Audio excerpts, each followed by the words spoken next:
Hello and welcome to Survalent Exploring the Utiliverse podcast.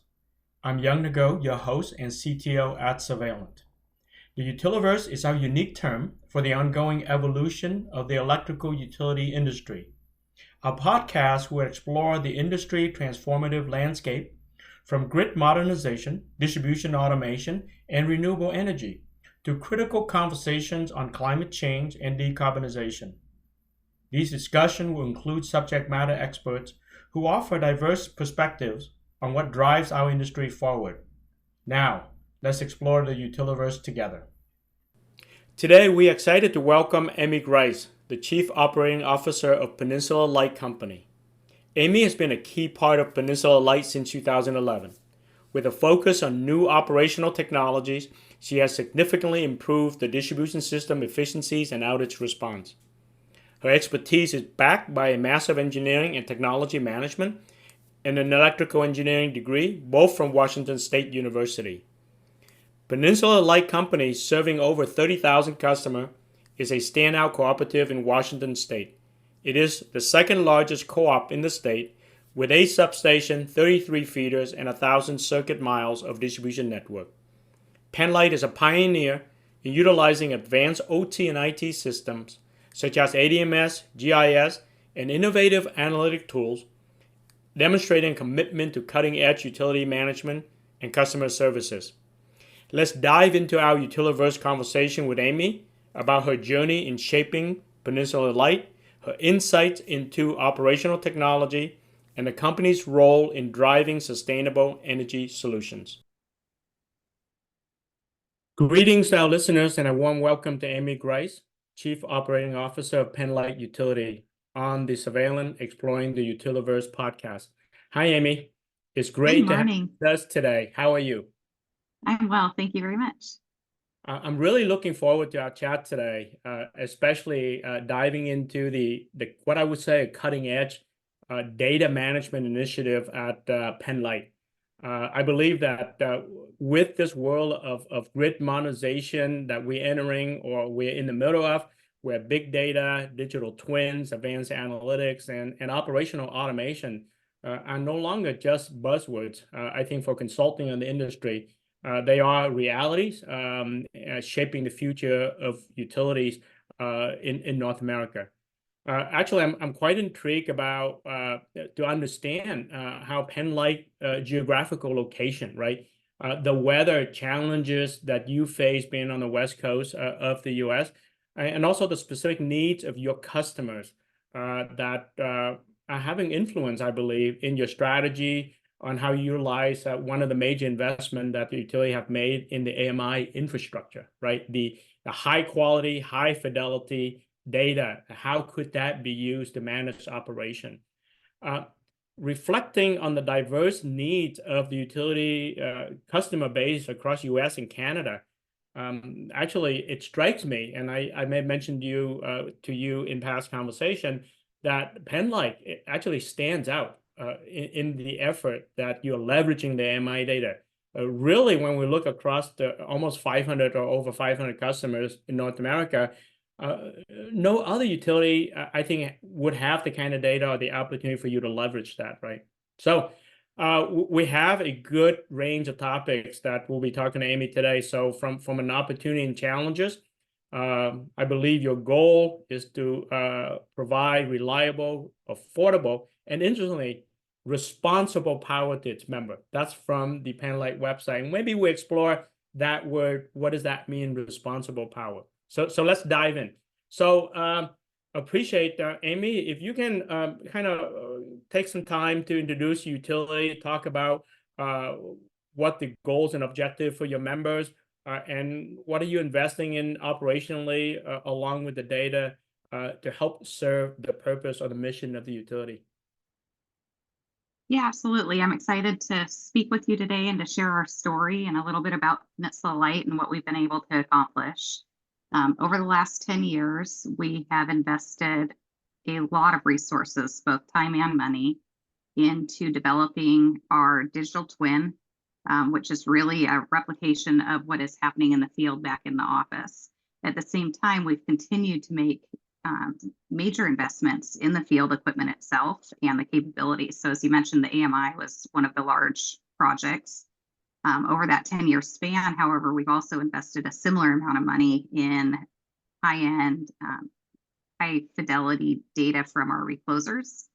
We've standardized and currently have over 300 SCADA devices out in the field.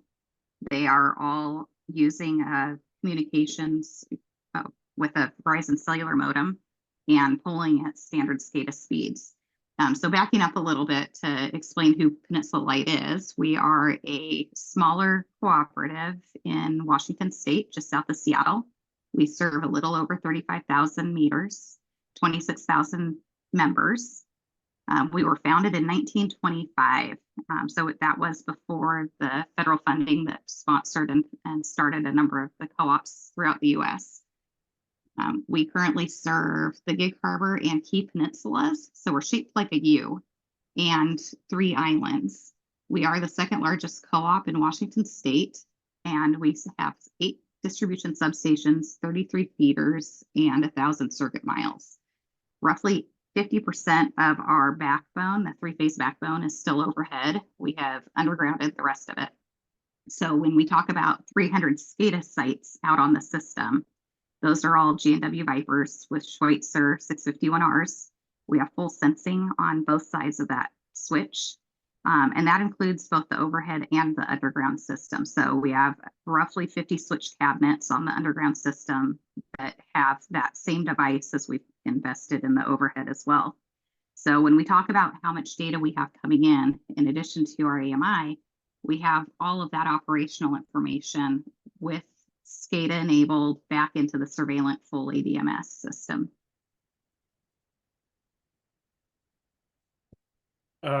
That sounds like the system is fully digital, literally. So the only thing analog, perhaps, are the electrons that are running through the the cables, literally, well wired to your perspective. Can you put some context, which I touch on being on the West Coast of Washington State? You talk about also the supply side. You're quite renewable already in terms of the mix of supply coming into your system, right? So what are some of the priorities when you're investing in the technology and the data to help its member? Yeah, our top priority is and has been reliability for our membership. We are a full requirements customer of Bonneville Power Administration. So roughly 98% of our power that BPA provides to us is considered renewable by the vast majority of the industry. The one caveat to that is back in 2006, the Washington state legislation passed a renewable act called I-937, which required utilities with more than 25,000 meters to have non-hydro-based renewables. And then there were certain thresholds that we had to meet from that. So while we do have the power contract with BPA, we are also a partial owner in a wind project that is located east of the state with 3 other cooperatives and PUDs in order to meet that I-937 credit requirement.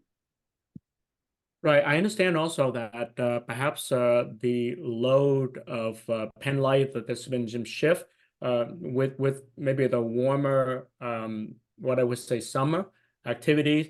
You may be prepared, maybe seeing increase in air conditioning load now that people are installing. Otherwise, maybe in the past, so many years, that kind of load are starting to appearing on the system possibly. And you're preparing for this, I guess, with all the data collection.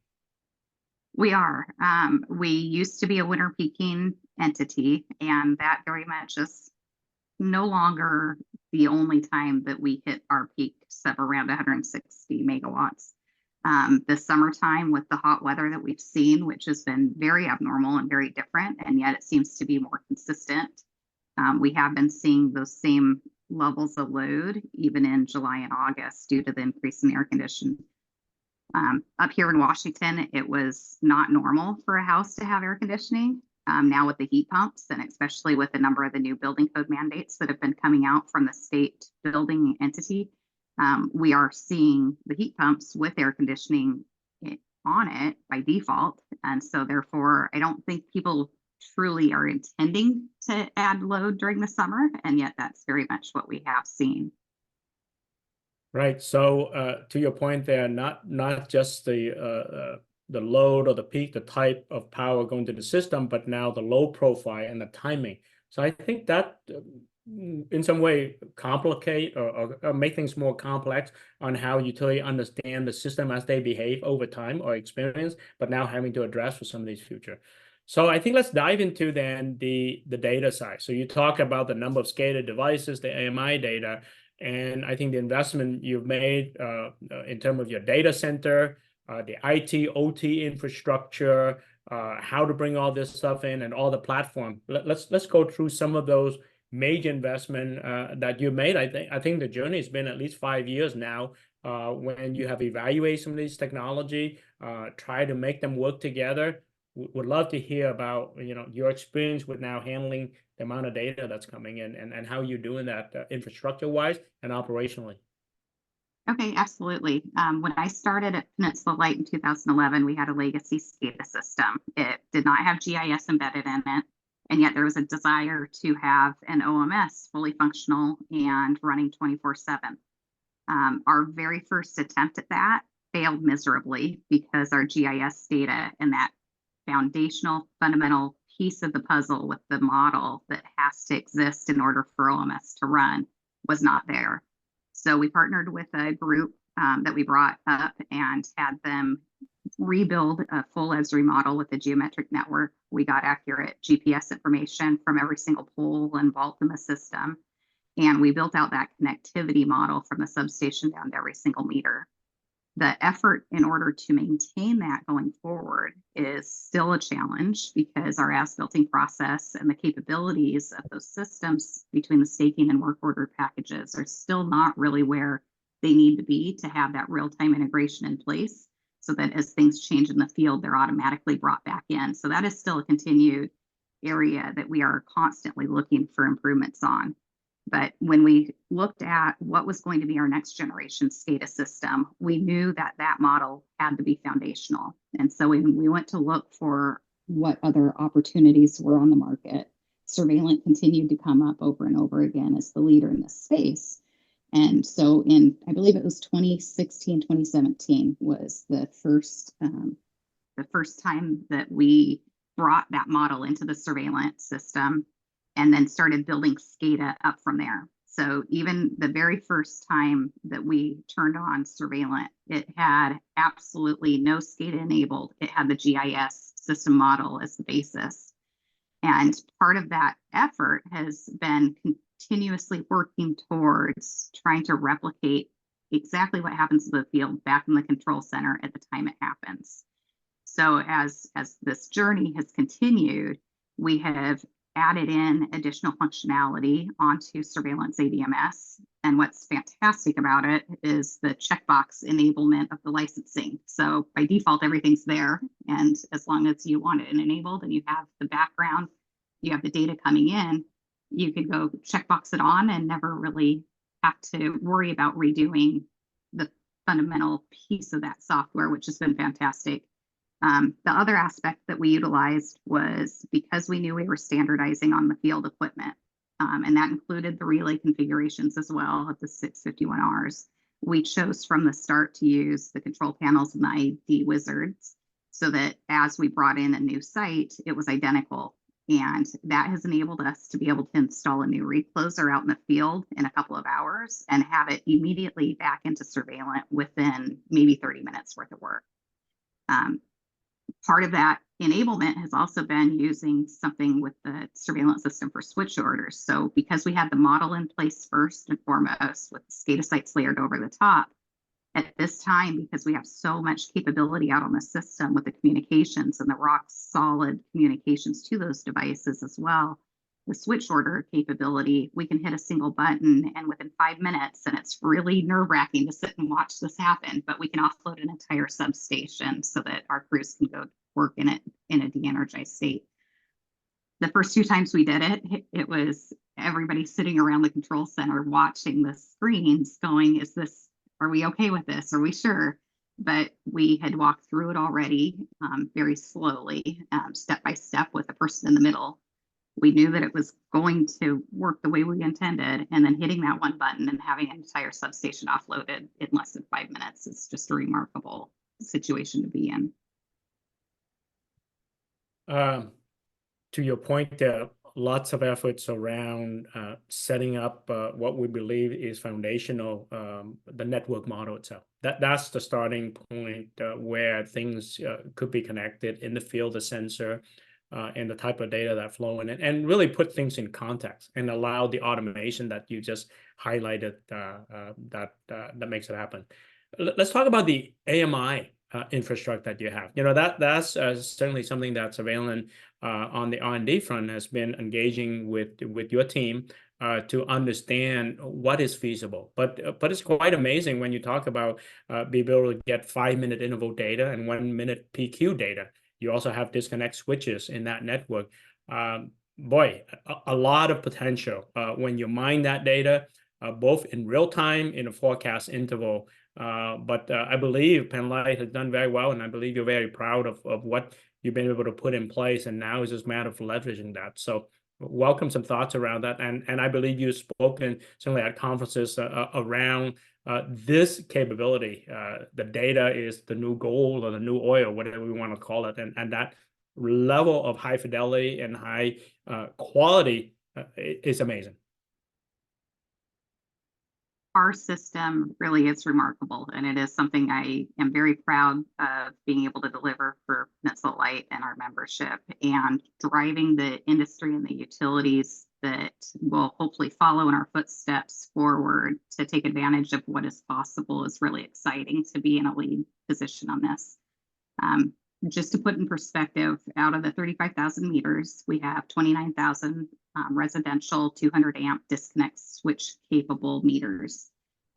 Big reason we elected to go in that direction was when you looked at the overall cost of the total project, adding in the disconnect switch from a cost perspective was relatively minor. The thought was this should hopefully be a 20-year technology. We have a guarantee to 10 years. But we are really hoping that we will be able to see a full 20-year lifespan, knowing that we have EVs coming into the system, we have solar generation and other distributed generation coming into play that we don't even really know what that might look like yet over the next 15 years. The disconnect switches enable us to have a level of flexibility that we don't know exactly how we'll use, other than currently using them for non-payment.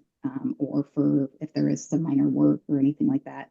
But because we've enabled the same functionality across the fleet, we don't have to worry about, oh, does this one meter have the capability, but this one doesn't? If we have somebody that was a member that was in good standing and paid all the time, sold their house, and now we have somebody that struggles with payments, do we have to send somebody out to go switch that meter in place, or can we just leverage the functionality that was already there? So it has been a cost savings that it is difficult to put a number on because of the number of site trips that we no longer do for situations like that. And it's hard to quantify sometimes those level of savings when you're no longer doing that work anyway. So in terms of the amount of data we bring in, the 200 amp, 320 amp residential meters have 8 channels, 5-minute interval data across all of those. Our commercial meters are 20 channels, also 5-minute data across all of those. We bring that data back in every 2 hours across the entire system. We have a full set of 99% of that data comes back to us every single 2 hours. The AMI system we're on is an analytical powerhouse. The communications card also takes a snapshot instantaneous power quality value every single minute. So voltages and currents, and I believe it also snapshots the frequency as well as the power factor. Those come back in as well every 2 hours. Those don't have quite as good of a success rate. We're running closer to about an 85% success rate on the power quality data coming back into us. But that's a functionality that I do anticipate having the AMI system get better at and get us higher quality up to about a 99% rate as well. Between those data sets and then the lower level data sets, which I call them lower level because it's just not as much, is our billing data, which comes in at midnight every night. We get 99.99% of that data that comes in, as well as meter events. And the meter events are meter-based events as part of the configuration of the meter itself. So a low voltage alert, tamper alerts, things like that. The communication card controls the last gasp and power restorations. Those events for the meter-based events, the configuration of the meter itself, those come back in every 2 hours. And we're really hoping that we'll be able to drive that result down to about a 1 minute retrieval rate on those meter-based events as well. Right now, it's just not quite ready for that level of communication, but I do firmly believe that we'll get there with the capabilities. Wow. I mean, I have to write down very furiously all the data capability that you have, and our work with you is strictly just kind of the interval data at this point, and it broke the storage system, and for forecasting. So but it's so exciting to your point there. So communication technology is one that's enabling this, right? These smart devices, and certainly for the smart metering AMI industry, the vendors out there are now starting to put what we call the machine learning AI chip to process things locally, right? So much data to be brought back. I think we look forward to understand how I think these are SCADA quality level data, which you have highlighted to us, right? How could this be used in conjunction with the substation level, the feeder level, all the devices out there, from the grid edge all the way to the control room? I think it's a very exciting time.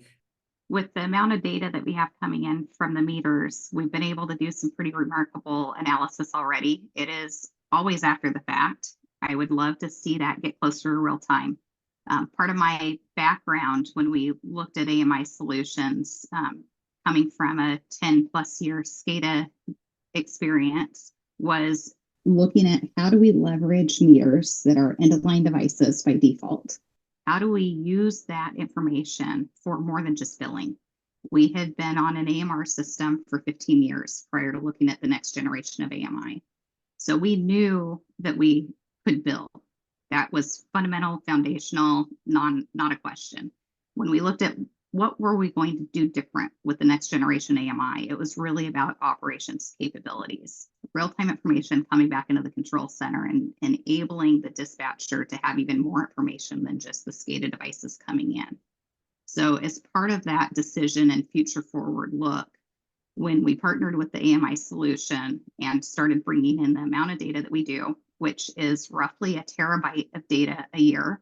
I just had a vendor last week tell me that we're bringing in more data than some of the million meter IOUs, and that we're processing more data in one day than most of them are doing in an entire month. One of those partners that we have had really good success with over the last year is Future Grid. They've been a fantastic analytical company that has enabled identification of EVs, downline conductor identification has been a main project for us over the last year as the wildfire mitigation situation has really emerged on the West Coast specifically. We have been challenged to find a protective solution to identifying tree wire that our trees, we still have massive fir trees, no matter how much vegetation management we do every year, that continue to fall down, take our three-phase wire to the ground. And with the tree wire that we've put out, a lot of times it looks like a high load instead of a fault. And so those upstream reclosers are not able to detect it. The fusing does not open. So we've been looking for other solutions. One of those that so far looks very promising is using all of this AMI data that's coming back in conjunction with our SCADA data to put it into an analytical powerhouse system that can process it quickly and then alert us so that we can manually go look at it and then remotely operate those devices. As we gain confidence in that, I'm hopeful that we'll be able to figure out how to automate it. It will never be protection speed because there's communications, there's latency, there's just a little bit more processing that has to happen from this solution. So it is not something that possibly a higher risk area might want to look at. for downline detection. But for our situation and our use case, the solution that we're looking at right now using our analytics, our data, and then partnering with Future Grid looks very promising.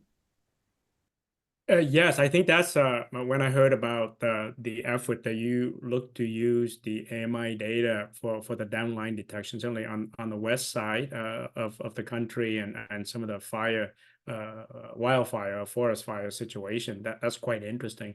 And I think that's just another, what I would say, instead of putting more sensors out there, right? Or different kind of sensors, there's technology on video, there's alarm, smoke detector. Yeah. More sensor coming in, but I think how do you leverage the investment that you have made now, just processing it through either different tools or different algorithm. So I think that's something that Survalent would be watching of interest to understand how we can certainly evolve the ADMS or whatever the sensing of some of the scheme inside the operation of DMS to take some of these signal in and give you what I would say faster response time. So we'll be watching of interest as we work through that. Can you talk to me about how the data collection and all that, what impact has that may have had with the organization, the control room, the engineers, or even the field crew? Because now you have this data. I would expect that there's effort to mine it, understand it, but I think give confidence to the various organizational function, in their role, and help them, look at reliability and certainly improving it.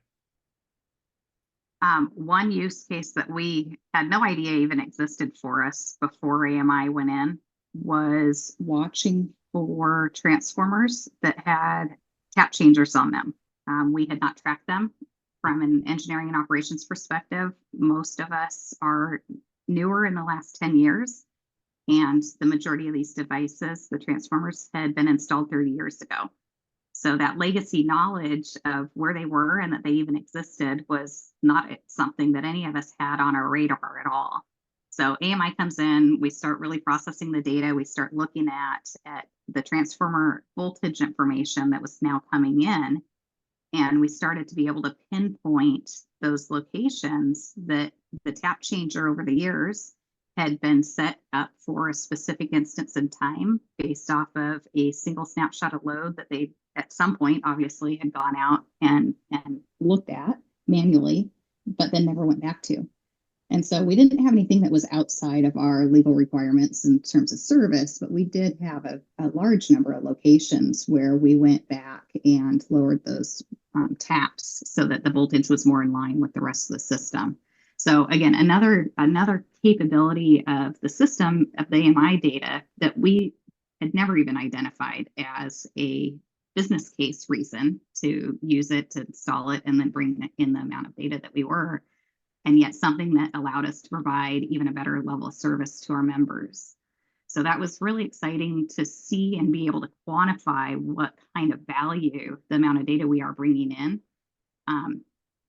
Other capabilities that we have at this point are really watching for as solar needs to get installed at a specific location, being able to not just see a very short time frame of data, but really looking back now over the last 2.5 years to look at that average value of, because we do have a number of homes that are only used in the summer. So if you have a neighbor coming in with solar and not being able to see that overtime usage of that transformer, the AMI data and having the analytic capabilities that we do allow us to really make sure that we're doing the right thing as new services come in play. I would expect that this data, when you're talking about understanding some of these assets, also probably connected to your asset management activity, right? Some are inspection-based, some are time-based, and perhaps this would connect to, this will be analytical-based, right? And understand when potential failures. I would expect that some of this may be getting into some of the workflow process. We are definitely working towards that. We're still trying to come to terms with how do we really look at this much data when it's coming in, so that you're not constantly chasing the individual issues that might only have existed for a very short period of time. So the current capabilities that we have alert us to issues, but now we have to make sure that we don't just run out to the field every single time we get an alert in. We want to make sure that, was that an anomaly? Did somebody have a friend come over and plug in an RV for a couple of days and then they left and that RV is never going to be back there again? That's not really something we want to have to go deal with because it was an anomaly. And so starting to really understand how our crews and our operations and our engineering look at the data as a whole, and start to watch for those trends, and how do we use it for asset management, and do you run things to failure, or do you proactively get out and upgrade or otherwise make improvements? And those are tough decisions to make, especially in lieu of other work going on and other projects that you already know you need to go do as well. So it's definitely still a work in progress in terms of where and how do we use everything, and at what point does it make sense to go to the field and take action. I think to your comment, just like anything, right? Data now is a type of commodity, right? That if you apply in the right context, you align with the electrons that are flowing, then you'll get a story that would be useful for different functional group. And the higher fidelity, the higher quality, that means that you can zoom into the resolution. And to your point, you could get different conclusion. Depends on who's analyzing it in real time. Yeah. And then data quality, when you mesh that with the bigger universe of data, time skew, boy, I think the data science field, right now, there's a lot of storage, to your point, of this data. But I believe maybe ChatGPT will save us all. We'll push all that in there and it'll tell us how to operate. And we're having some R&D around that. But I think having the data, storing the data, the ability to reflect and benchmark is so important when we talk to utilities at this point in time. Where do you see next? I think you highlight a few things talking about asset management. I believe the downline conductor is the kind of the innovation, advanced R&D that you're having and you look to put into the system, because that impact reliability and I assume safety, right? But how do you see, let's say, the next 3 to 5 years leveraging either on the data or new investment that you'll be making in the OT side of the system to continue providing that reliable power, and certainly option for responsible power also? That is a really open-ended question. Sure. You may take yeah. it in any direction that you like in that sense, but in terms of priorities for you and your team, and possibly the capital plan that you may be having, right, looking forward. Yeah, so our capital plan has always been very realistic looking. So very, very little amounts of our resources and money go into the 20-year future vision. But as we make decisions on those capital improvements, we are constantly looking at that 20-year vision. In terms of our capital improvements, we're continuing to invest further in automation capabilities. So how can we better serve our members with switching capabilities, loops, backup control capabilities? Part of what you had mentioned in terms of understanding data and making it available outside of operations, that is a real challenge, is that typically the data gets marked based off of a normal substation and feeder. And when business units try to use that data because it's a normal power feed without having the real-time substation and feeder assignment associated to it, it ends up leading to a situation where business analytics, without having the operational information of how did my power actually get to that meter in conjunction with it, we have definitely had issues in the past couple of weeks even of trying to have business analytics for loading and billing capabilities outside of the operational realm, where there's been views of it where it makes it look like a feeder is highly overloaded because they did not take into account that we had switched and that we had a substation offline.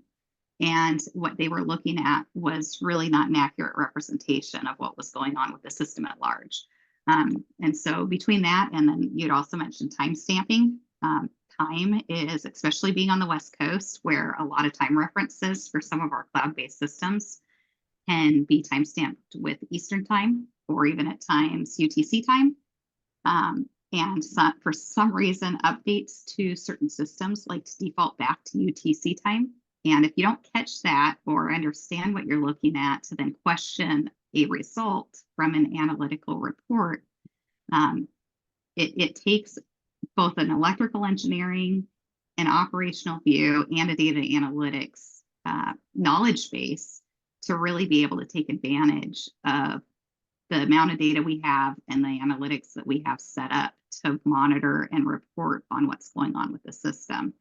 And so it's a very complicated setup because we can set up a report that's going to run for 360 days. And on day 361, something was different on the operational system that the report had never intended to know about.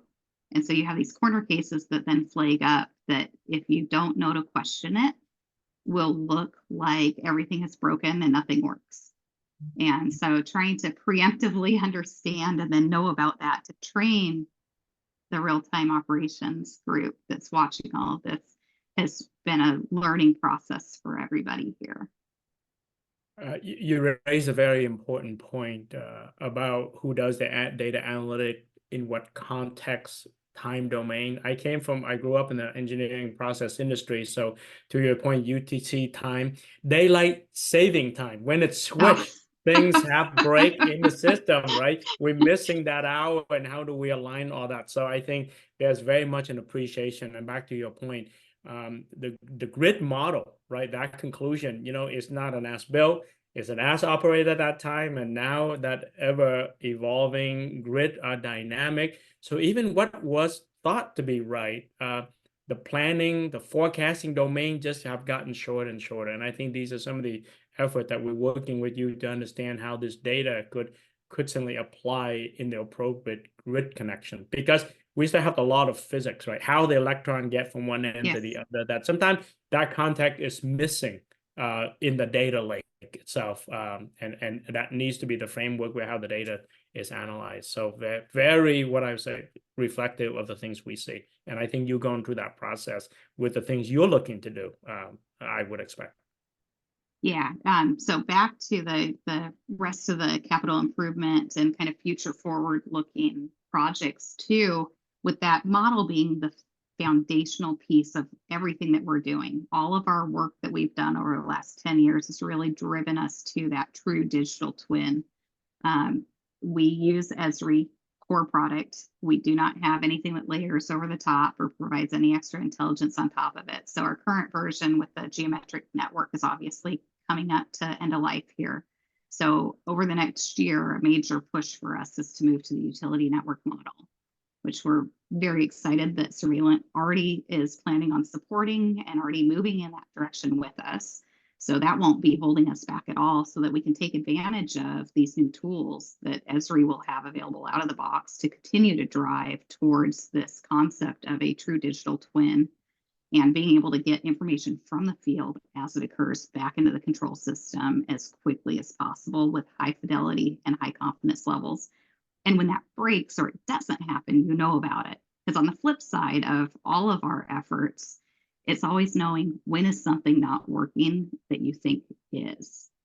And a lot of solutions out there do not have a monitoring first view when they install. They wait for something to break and then go, oh, well, let's go ahead and set up a monitoring here.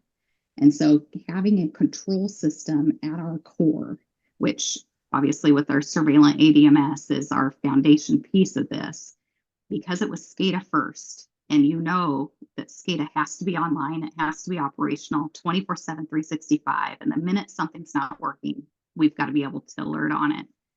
And because that has been where we've really centered our efforts to drive all this information and data, we have been able to ensure that we have high confidence that whatever alerts we are getting to us. And if for some reason something's not working, we know about it very, very quickly. So I will say, as we wrap to close out our conversation here a little bit, is that the ability to ensure that as the data comes in, the analytics are in place and your reporting is set up, you have to have the monitoring as well. And you have to treat what is coming in as new technology with a 20-year history approach of what is foundational SCADA methodologies, and make sure you're applying those along the way. Our AMI system has control of 80% of our total load.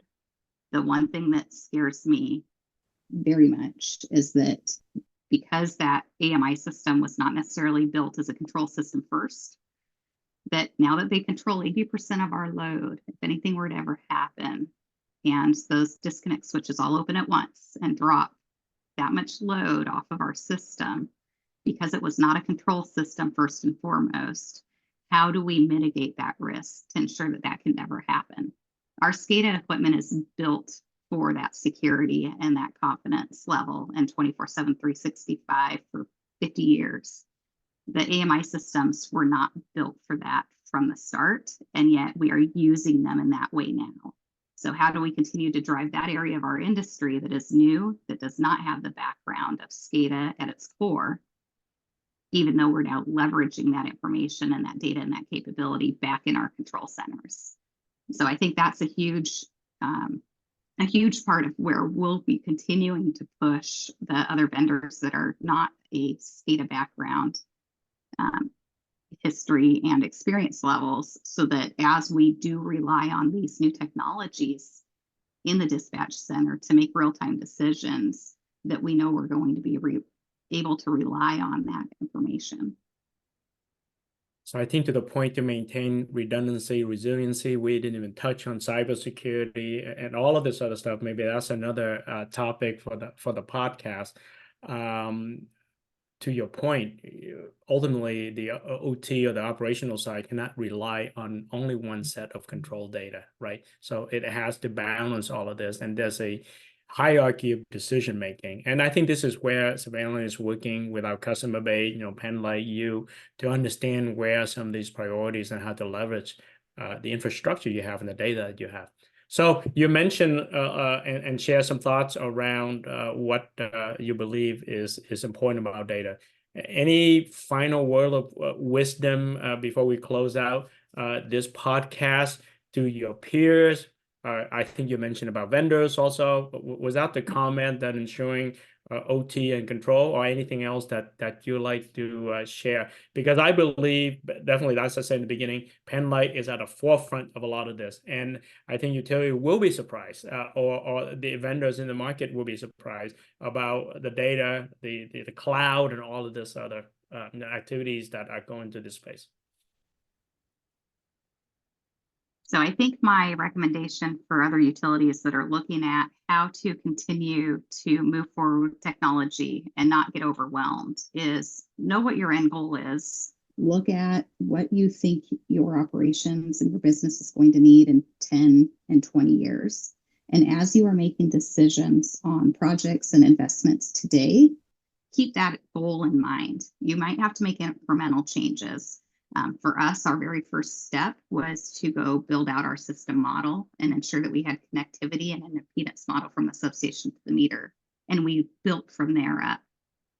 We had that flexibility at the time because we already had AMR for billing, so we were no longer meter reading. And we were able to use that as our foundation to then slowly move forward.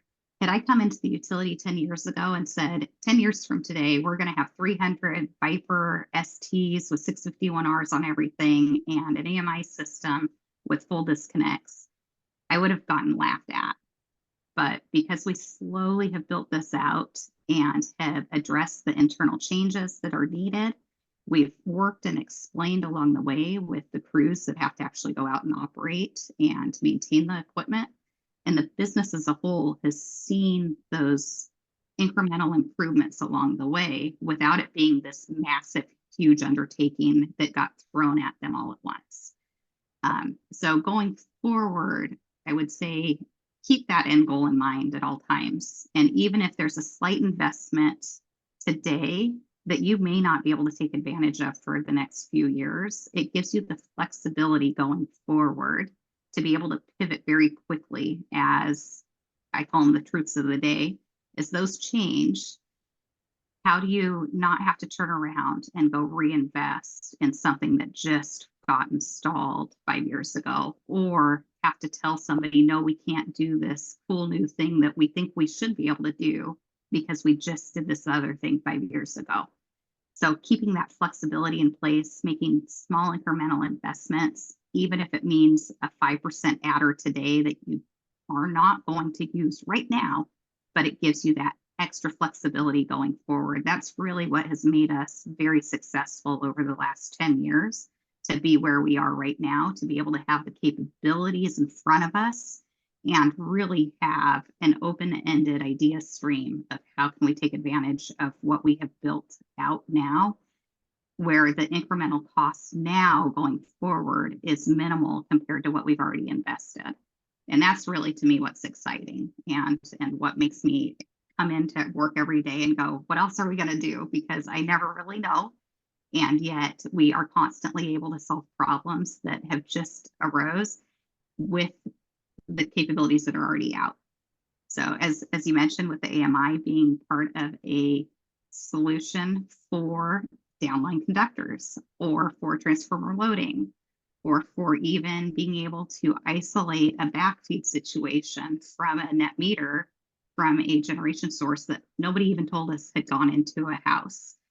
Those are those capabilities that are really exciting to know that we have because we've made those investments early. Excellent advice. I believe that your AMI infrastructure is going to be the gift that keep on giving. Data coming a terabyte a year, right, or more. And I think the analytics that will come out of that in the future for the grid modernization is going to be so critical. I think we could continue on for a couple of hours on this topic, but as we draw this episode of Survalent Exploring the Utiliverse podcast to a close, I would like to extend a heartfelt thank you to Amy Grice, the COO of Peninsula Light, for joining us today.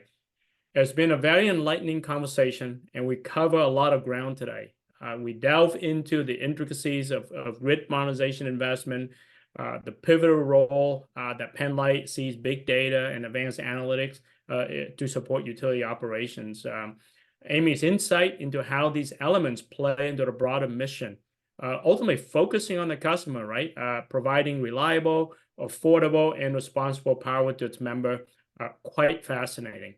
For our listeners, I believe there's been a wealth of information and advice for you to consider, whether you're a professional in the utility sector, a tech enthusiast, or even someone interested in how the world around you is going to be power. You need power for your cell phone, your battery. The topics today we've discussed kind of offer the glimpse into the future of utility management, where there's the electricity, but now that's the data stream that's in parallel, and the crucial role the technology is going to drive it forward. Again, thank you, Amy, for sharing your expertise and experience with us. To our listeners, we appreciate you tuning in and hope today's discussion will spark further thought and conversation. We value your thoughts and questions, so feel free to connect with us by email to utiliverse@survalent.com, follow @Utiliverse on X, and post on X using the hashtag Utiliverse. A big thank you to everyone who tuned in. Until we meet again, keep exploring the vast and ever-changing landscape of the Utiliverse.